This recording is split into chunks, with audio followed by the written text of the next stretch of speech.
Meus queridos, palavra do Senhor para o nosso coração, lá em Colossenses, capítulo 1. Desafio para o pastor Adriano nessa noite é falar sobre solos Cristos, ou seja, somente Cristo. Nós temos uns meninos aqui que são muito animados e eles trouxeram aí a possibilidade de, nesse mês de outubro, nós comemoramos o mês da Reforma Protestante. É um mês separado para a gente. O que foi a Reforma Protestante? Deixa eu situar rapidinho para a gente poder ler aqui Colossenses 1, de 15 a 20, porque às vezes a gente fica um pouco perdido. A reforma ela aconteceu no século XVI. Vocês já falaram sobre isso? Legal que vocês estão agora reouvindo, né, sobre a reforma. Ela aconteceu no século XVI, especificamente no dia 31 de outubro de 1517. Nós tivemos, e eu gravo essa data com muita facilidade, porque a minha turma é a turma dos 500 anos da reforma.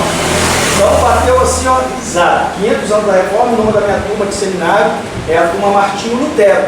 O que a gente sabe muito bem que a reforma aconteceu devido ao padre, né, Martinho Lutero, que quis, de alguma maneira, mostrar para a igreja alguns caminhos que na visão de Lutero estava errado. E por isso Lutero se levanta e escreve as suas 95 teses, mas a gente não tem um caminho direto na reforma. A reforma aconteceu, não, mas antes da reforma tivemos vários pré-reformadores. Depois da reforma tivemos vários nomes que surgiram, nomes como João Calvino, John Knox, podemos citar uma série de nomes. Afinal, John Knox é pelo qual nós somos presbiterianos. É o homem que funda o presbiterianismo e através dele hoje nós somos uma igreja governados por presbíteros, como o Paulinho, que é o presbítero regente, e o pastor Adriano, que é o presbítero docente. Então nós somos uma igreja que tem sua base reformada. E a reforma ela foi um símbolo na história que trouxe muitas pessoas de volta ao compromisso importante, um compromisso com as Escrituras, como o Rodrigo já trouxe aqui, falando sobre somente as Escrituras. E isso é importante para a gente entender essas 5 solas. O Rodrigo falando sobre as Escrituras, o Paulinho sobre a graça, e agora o pastor Adriano falando sobre somente Cristo. Mas por que isso é importante para a gente?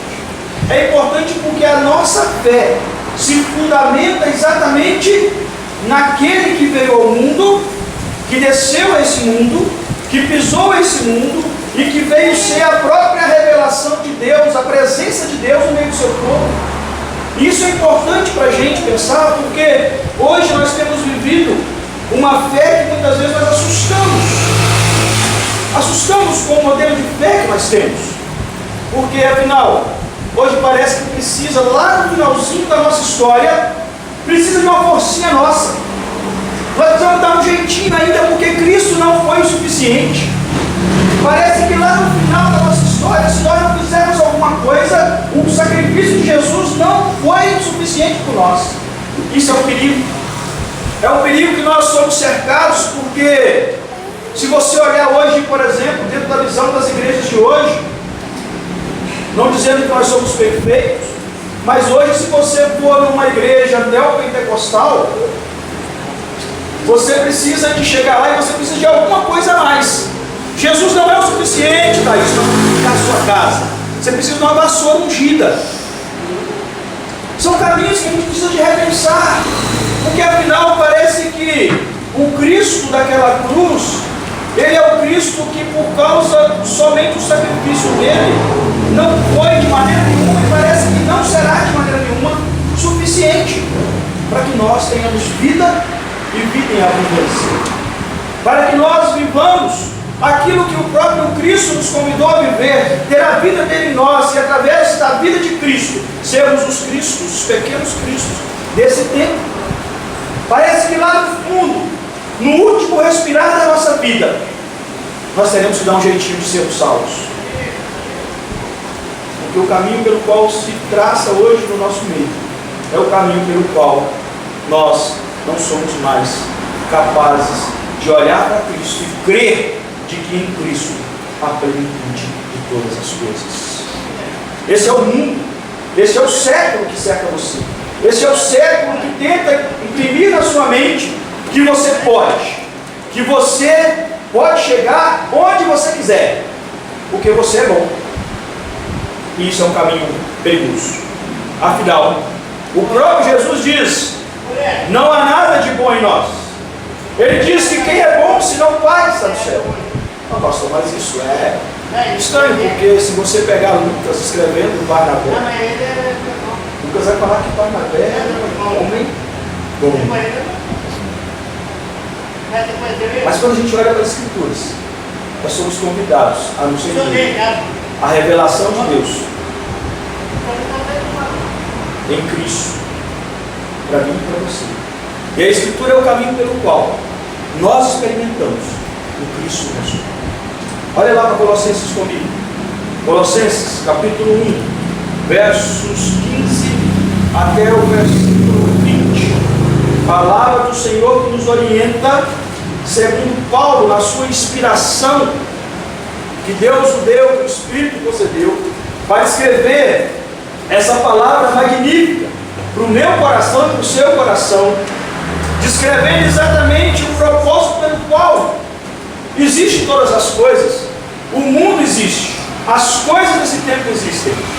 Paulo descreve Colossenses 1, de 15 a 20, dizendo assim: Ele é a imagem do Deus invisível, o primogênito de toda a criação, pois nele foram criadas todas as coisas, nos céus e sobre a terra, as visíveis e as invisíveis, sejam tronos, sejam soberanias, quer principados, quer potestades. Tudo foi criado por meio dele e para ele. Ele é antes de todas as coisas, nele tudo subsiste. Ele é o cabeça do corpo, da igreja. Ele é o princípio, o primogênito de entre os mortos, para em todas as coisas ter a primazia, o que aprouve a Deus, que nele residisse toda a plenitude, e que, havendo feito a paz pelo sangue da sua cruz, por meio dele, reconciliasse consigo mesmo todas as coisas, quer sobre a terra, quer sobre os céus. Sua cabeça. Olha comigo. Senhor, nós somos o teu povo, o rebanho do Senhor. Nós, ó Pai, te bendizemos porque a sua palavra, ela é aplicada aos nossos corações pelo Espírito Santo que habita em nós. Nós, como homens, como seres humanos, nós só podemos levar a palavra do Senhor até os ouvidos, mas o Senhor é o Deus que pode levá-la aos corações. Através do Espírito Santo, a tua palavra pode alcançar os nossos corações, e ela é fiel para cumprir o propósito do Senhor em nosso coração, porque ela é como espada que penetra juntas e medulas. Ela é como espada que nos molda e que tira toda a impureza e que nos faz novas criaturas. E nós te bendizemos, ó Pai, porque a tua palavra, ó Pai, é a vida que nós precisamos. É o caminho pelo qual nós precisamos para enfrentar os desafios desse tempo. E é o caminho pelo qual nós podemos conhecer aquele que é Senhor da história, o Verbo que se fez carne e habitou entre nós, cheio de graça e de beleza, cheio de graça e de bondade, o Cristo vivo e ressurreto. Nós te bendizemos porque a tua palavra, Deus, ela é viva, e é ela, ó Pai, que molda a nossa vida, Senhor. Bendizemos o Senhor e te pedimos que o Senhor agora fale conosco, não por boca de homens, mas pelo seu Espírito Santo. Nós te oramos com gratidão em nome de Jesus. Amém. Amém.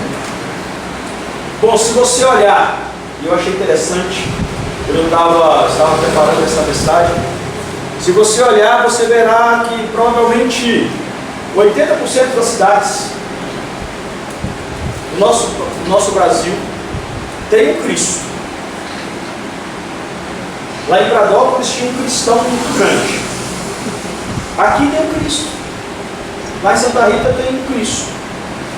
E ele fica lá naquele morro bonito lá, de braços abertos. Aí você vai ter tateado. É um lugar de turismo onde as pessoas vão. Mas o que significa ser cristão? É interessante porque quando eu olho para Atos, capítulo 11, nós vemos ali a primeira vez em que o nome cristão é dado ao povo de Deus. A igreja de Antioquia chama pela primeira vez, o povo chama aquela igreja de a igreja dos cristãos. E é interessante porque essa questão de ser cristão, ela não está fazendo muito sentido mais. Mas por que nós somos cristãos? Porque nós estamos em Cristo. Mas pensa comigo, um grande nome da nossa teologia que o próprio Deus já levou, chamado de Keller, ele vai trabalhar uma visão para a gente do que é ser verdadeiramente cristão. E ele vai dizer que existe 3 coisas que são importantes para a gente entender o que é ser cristão. A primeira é a religião. A segunda é a irreligião. E a terceira é o evangelho. E quando ele fala de religião, ele fala de pessoas religiosas. Pessoas que vê a religião como um caminho onde tem o Senhor Jesus, tem o Deus Pai, tem o Deus Filho, tem o Deus Espírito Santo, mas um caminho que nos torna religiosos, porque muitas vezes nós apenas cremos, mas não há nada em nós que as pessoas consigam ver como algo diferente. Quando ele fala da irreligião, ele vai falar das pessoas que não creem em nada, que creem que nós somos pó, nascemos do pó, voltaremos e viraremos oxigênio, adultos, vazados. Basicamente isso. Pessoas que são ateias, pessoas que não creem, mas que ao mesmo tempo Keller pega todas essas duas versões de religião e de religião, e ele vai trabalhar uma visão do verdadeiro evangelho em cima disso. E o verdadeiro evangelho, para o Keller, ou para nós que lemos a Bíblia, que temos a palavra, para Keller é Cristo. Nada mais e nada menos que Cristo. Cristo é a essência do evangelho. E é por isso que ele tenta trabalhar dentro de um dos seus livros essa visão de como viver o verdadeiro evangelho, de como experimentar o evangelho genuíno, o evangelho que nos coloca e nos conecta com o próprio Filho de Deus. Então ele desenvolve uma série de estudos sobre isso. Mas o caminho pelo qual ele trabalha para o nosso coração, e o caminho pelo qual eu quero trabalhar hoje, quero trazer para o nosso coração a visão exata do porquê nós falamos e declaramos que somente Cristo. Nós precisamos então olhar para esse texto de Paulo e pensar que Colossenses, a carta de Paulo aos Colossenses, é uma carta que você hoje não consegue direcioná-la diretamente, porque os nossos irmãos ali de Colossos, muitas vezes eles eram um povo pequeno, mas um povo que tinha pouco significado na história. Mas Paulo sabe que ali tem uma igreja, e Paulo quer escrever uma carta para aqueles irmãos. E ali Paulo então começa a escrever essa belíssima carta, para que aqueles irmãos experimentem de algo que talvez eles não conseguiam descrever na sua mente. Algo que parece um poema, algo que parece uma poesia, que foi recitada e recitada e recitada. E Paulo então ele trabalha isso mostrando a essência, não só de Cristo, mas de tudo aquilo que Cristo é, de tudo aquilo que Ele fez e de tudo aquilo que Ele fala. E é interessante porque quando a gente fala assim, olha, eu trabalho, eu experimento de tudo porque eu sou muito bom e eu sou muito forte. Eu é que levanto, eu é que vou para o meu trabalho, sou eu que me envolvo com as coisas que eu faço. Deus não tem nada a ver com a minha vida, Cristo não tem nada a ver com a minha vida. E esse é o maior de todos os erros que nós cometemos. Por que, pastor, nós cometemos esse erro? Porque se eu me lembrar de quem é o Criador e quem me proporciona, no mínimo, o ar que eu respiro, eu já preciso começar a pensar que eu sou sustentado por algo da criação. Mas Paulo então pega tudo isso e ele começa a descrever tudo isso. Ele vai dizendo no versículo 15 que ele é a imagem do Deus invisível, o primogênito de toda a criação. Ou seja, aquele que o próprio Pai fez todas as coisas, o primeiro, aquele pelo qual o planeta que você habita, segundo as Escrituras, foi criado. Aquele que quando você anda e você sai disso daqui, ou até mesmo quando você está aqui, não entende por que você está vivo. Porque você está respirando. E você não está respirando um ar qualquer. Você está respirando aquilo que Deus criou para você. Porque sem isso, nós não existiríamos. Sem isso é impossível. Você pode ver isso. Hoje as pessoas tentam entrar em novos planetas. E o grande problema é que lá não tem o que você tem aqui. Paulo, na inspiração das Escrituras, ele está dizendo que o Cristo, ele é a imagem do Deus invisível, o primogênito de toda a criação.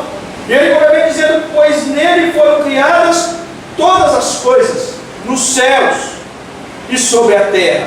As visíveis, aquilo que você vê, e aquilo que você não vê, que é o reino espiritual, que é o reino que luta contra você, o reino que já foi destronado naquela cruz, o reino do mal, o reino do diabo, o reino que já foi derrotado, mas que ainda tenta, de uma certa forma, minar as nossas vidas. Mas Paulo está dizendo que até mesmo essa criação, até mesmo o diabo, até mesmo os anjos caídos, até mesmo as coisas que nós não enxergamos, Paulo está dizendo que foram criadas por causa do primogênito de toda a criação, Cristo. E Paulo diz que nós estamos agora num momento difícil da nossa história, olhando para uma guerra, e ali é uma briga exatamente do que Paulo está dizendo aqui: tronos, soberanias, seres humanos lutando para mostrar poderes, para mostrar que eles podem, terrorismo, situações difíceis. Nós olhamos muitas vezes e dizemos: não é possível, que Deus não está no controle. Paulo está dizendo: Ele está no controle, porque até mesmo os tronos, as soberanias, principados, potestades, tudo foi criado por meio dele e para ele. Que é isso, pastor? Não é possível que as coisas ruins foi criada por meio dele e para ele, sim. O governo de Deus, tudo está nas mãos daquele que governa tanto as esferas espirituais quanto as esferas naturais.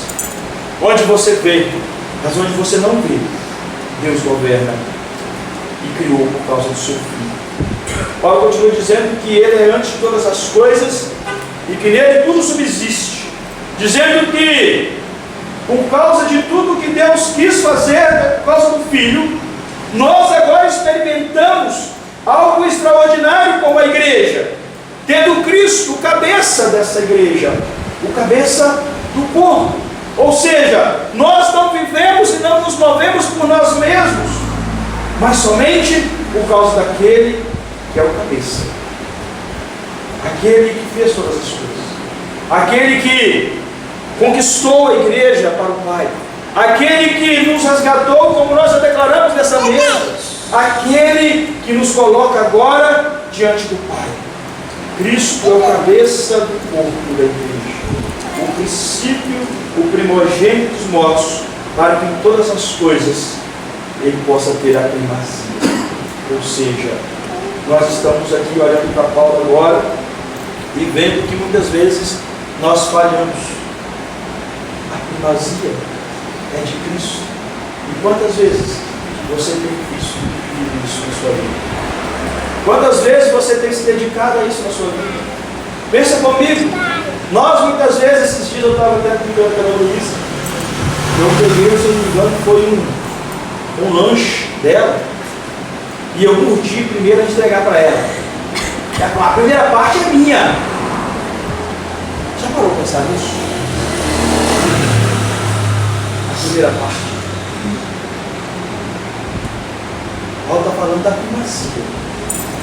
Paulo está falando das coisas que muitas vezes nós vivemos, esquecemos do motivo pelo qual temos elas em nossas mãos. E Paulo então está dizendo que ele, em todas as coisas, como ele diz aqui, ele é o princípio primogênito entre os mortos, para em todas as coisas ter a primazia, ou seja, Paulo também está nos levando à visão exata da ressurreição. O primeiro, o único. E é interessante que se você olhar para a história, quando Cristo entra nessa história das nossas vidas, do nosso tempo, você vai dizer assim, mas Israel esperava o Cristo montado no seu grande cavalo, com uma espada, destruindo os tronos desse tempo. Você olha para a história e você fala assim, mas Cristo, segundo a visão judaica, e o que Israel esperava, era aquele que deveria vir e acabar com todos aqueles impérios. E a gente fala assim, nossa, mas parece que Cristo fracassou. E a gente esquece também que tem um inimigo que ainda corrói o nosso coração hoje. Tem um inimigo que mesmo nós sabendo de tudo que aconteceu na história, nós ainda tememos. E que nenhum dos grandes imperadores, nenhum homem na história conseguiu destruir. Até o Cristo. É o inimigo das nossas almas. Que não é o diabo, é a morte. E a gente fica assim, nossa, mas Jesus poderia ter destruído os impérios? Poderia. Mas ele não veio por causa dos impérios. Ele não veio para conquistar o poder de homens, porque isso ele já tem. Ele veio para conquistar aquilo que ninguém era capaz de conquistar. Uma vitória sobre a morte. Uma vitória que nos coloca como seres vivos, não mais medrosos com medo da morte, porque a morte não é mais o fim para mim e para você. E Paulo está falando que ele veio para ser a primazia, o primeiro a vencer a morte. E a gente muitas vezes mas só isso. Porque parece que a briga do nosso tempo é por poder. Parece que temos que conquistar territórios. Jesus lá em Mateus 28 ele diz, toda a autoridade me foi dada no céu e na terra. Ou seja, havia um inimigo que tinha autoridade sobre a terra, mas não tem mais. Então Paulo está dizendo para a gente, olha, ele é o princípio, o primogênito entre os mortos, para que em todas as coisas ele tenha primazia. E ele teve, porque aprove o Pai, a Deus, que nele residisse toda a plenitude. E aí eu preciso falar que eu amo o C.S. Lewis, porque o C.S. Lewis escreve no seu primeiro livro, das Crônicas de Nárnia, ele escreve uma história da criação. Eu acho fantástico. Ele escreve um leão, Aslan, andando em um lugar aleatório que não tem nada. Mas de acordo que Aslan vai andando, as coisas vão sendo criadas. Árvores, florestas. E aquilo vai enchendo o coração da gente, vai pensando e vai colocando, gente, como é lindo isso, como é maravilhoso isso. A plenitude. Paulo está dizendo que aprove a Deus, o Pai do Senhor Jesus, que nele residisse toda a plenitude. Eu não sei se você consegue compreender isso, que eu não consigo. Nós seres humanos não conseguimos compreender o que é pleno, o que é total, o que é perfeito.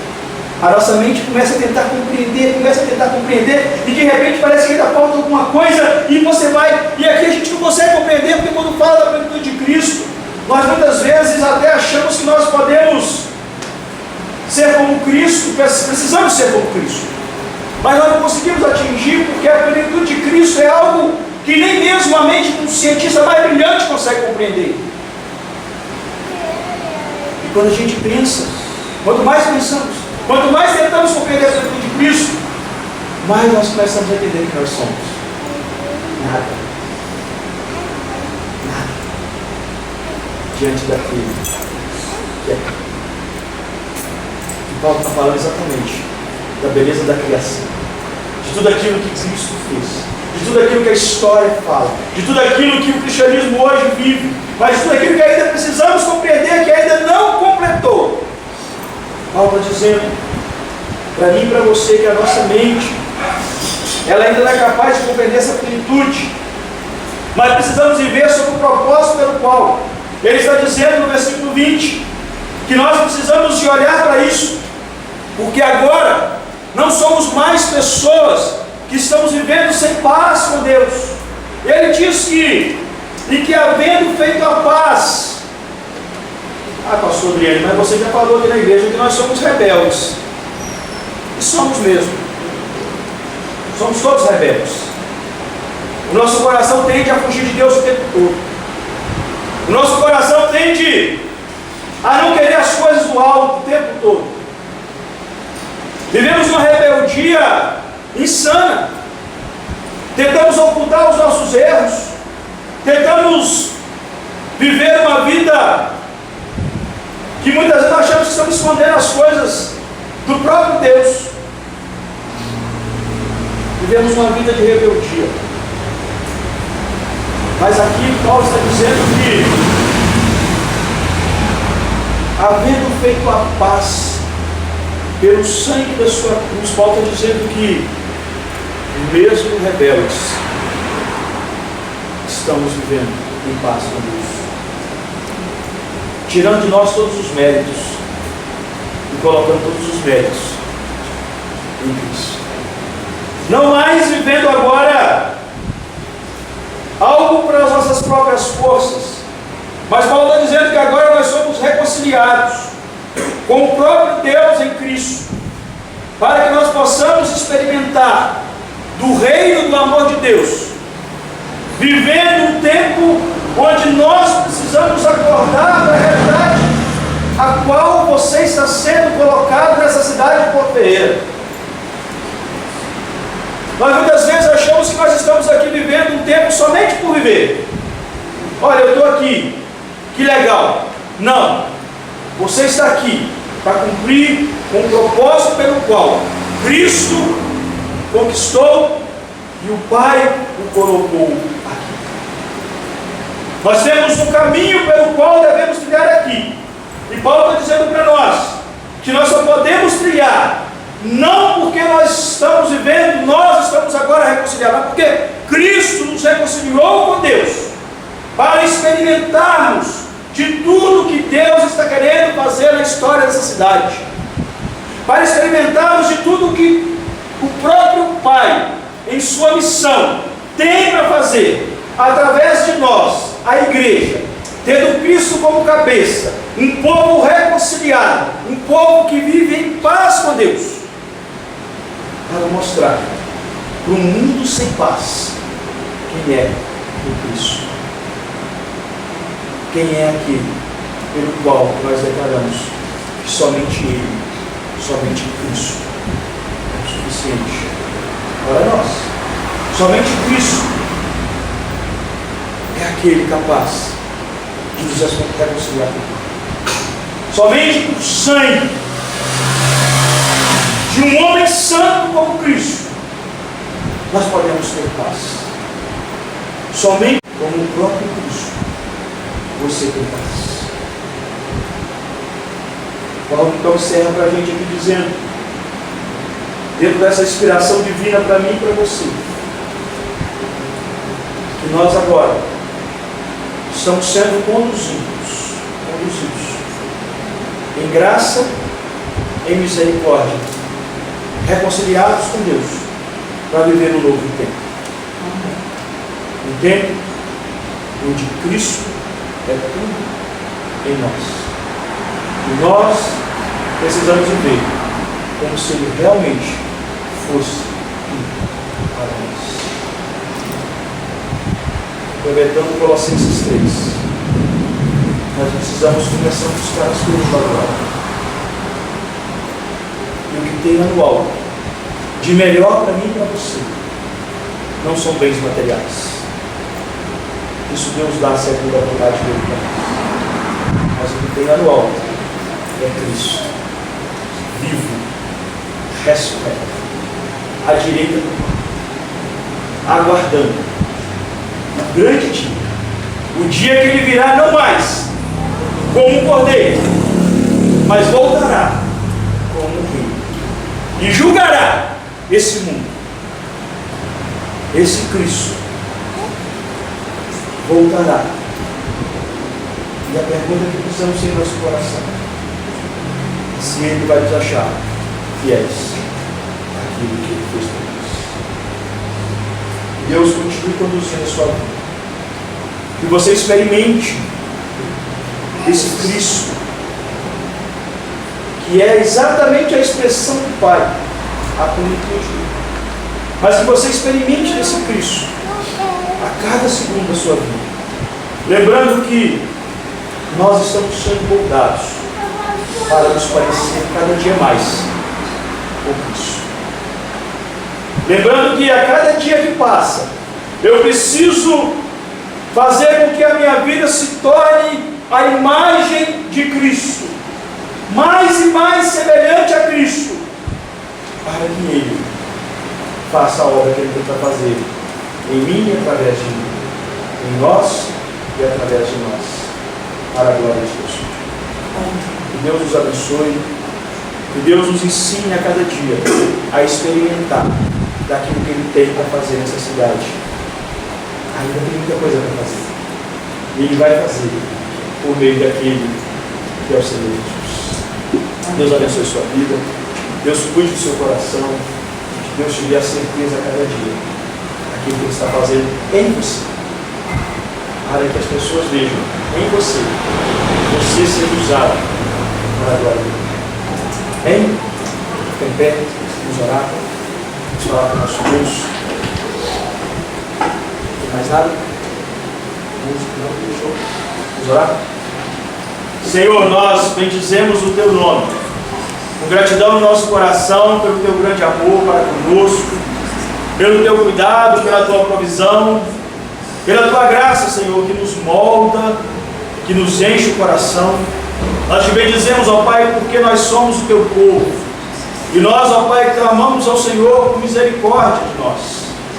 Senhor, nós queremos viver esse mundo expressando a vida de Cristo em nós, mas falhamos, ainda imperfeitos, ó Pai, nós falhamos a nossa jornada, mas nós queremos nos encher de Cristo mais e mais, a cada dia, a cada minuto da nossa vida, que o Senhor enche o nosso coração de certeza, de que nós devemos sim buscar as coisas do alto, principalmente buscar a presença daquele que senta à sua destra, aquele que está à sua direita, aquele que venceu a morte e que ressuscitou, aquele que subiu ao céu e reina para todo sempre. Nós Te bendizemos, Senhor, porque nós não merecemos Cristo, mas o Senhor nos amou de tal maneira, entregando o Seu Filho por nós, nos fazendo, ó Pai, agora nos reconciliando com o Senhor, e nos dando, ó Pai, a alegria de sabermos que agora nós temos paz com o Senhor.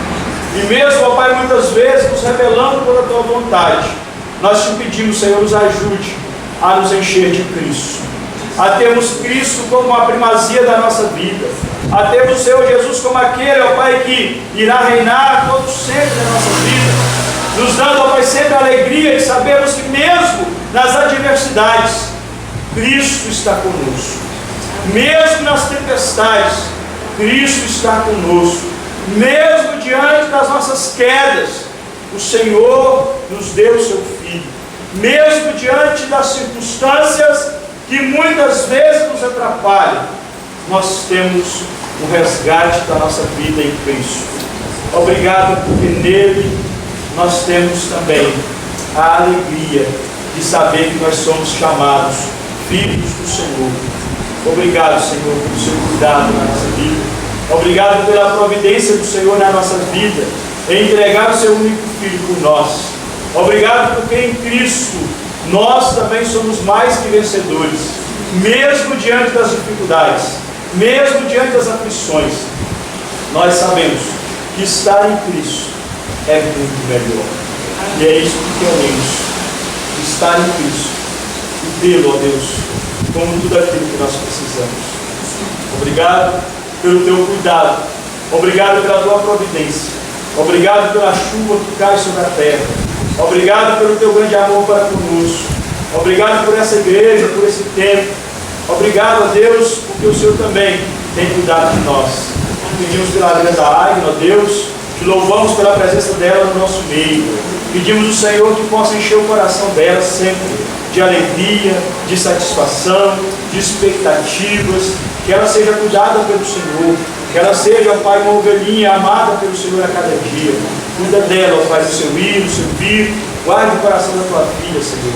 E assim também te pedimos por cada um de nós, abençoe as nossas vidas, cuida de nós também, dá-nos uma semana abençoada na tua presença, abençoa, Senhor, os nossos trabalhos, abençoa, Senhor, as nossas atividades, cuide de tudo aquilo que nós precisamos e que Cristo continue sendo, em tudo que fizermos, a primazia do nosso coração. Amém. Obrigado pelo grande presente, pelo presente merecido, Cristo Jesus, o nosso Senhor, o nome pelo qual nós oramos, o nome pelo qual nós agradecemos e pedimos que nos leve em paz aos nossos lares, guardados e protegidos pelo Senhor. Obrigado, Senhor, pelo teu grande amor. Fica conosco, nós oramos em nome de Jesus. Amém. Amém.